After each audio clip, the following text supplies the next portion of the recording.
Now we will start reviewing commands inside configuration. As soon as we click configuration, this form opens up for us.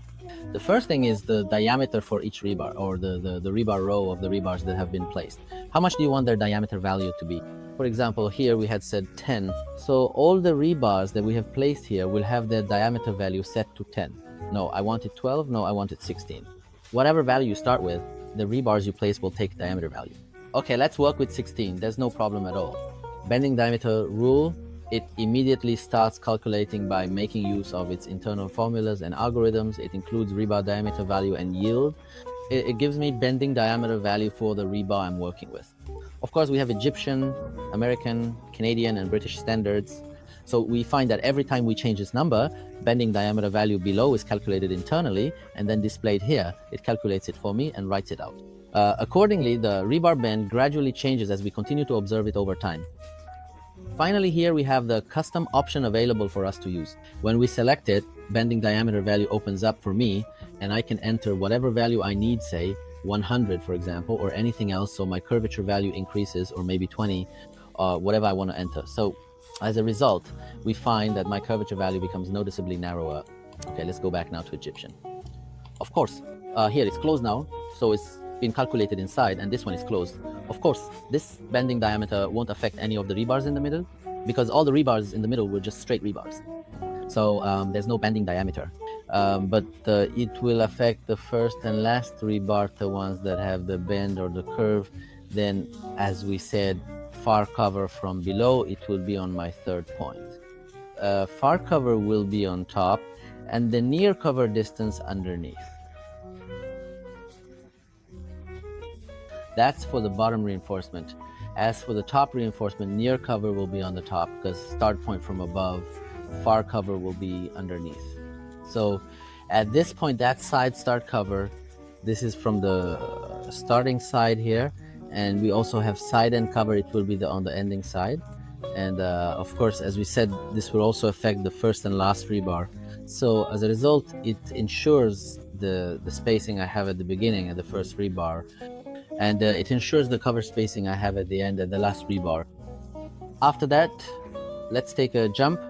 Approximate to, we will explain it soon. Let's move on to number of rebar, the next step.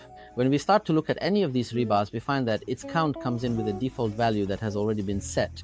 So now, if we say, for example, that number is 9, okay?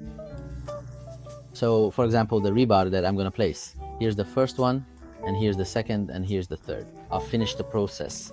If I select any of these rebars and look at distribution data, I'll find they're all 9. All these rebars are set to 9. So then,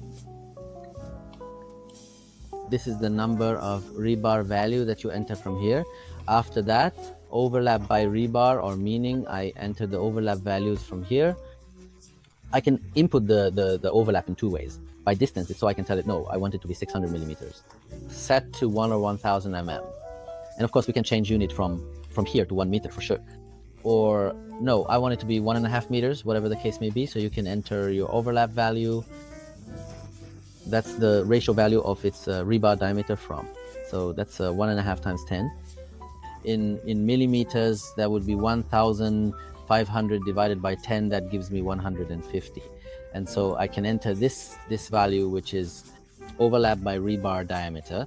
So my factor, for example, I want 60 times the diameter. So 60 times 10 equals 600, if that's what I want.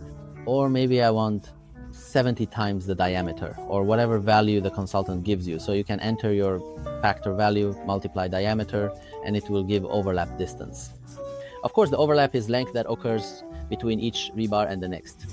Or you can directly enter the overlap value, and it will calculate it for you. We review what the ratio value was multiplied by diameter to get this number.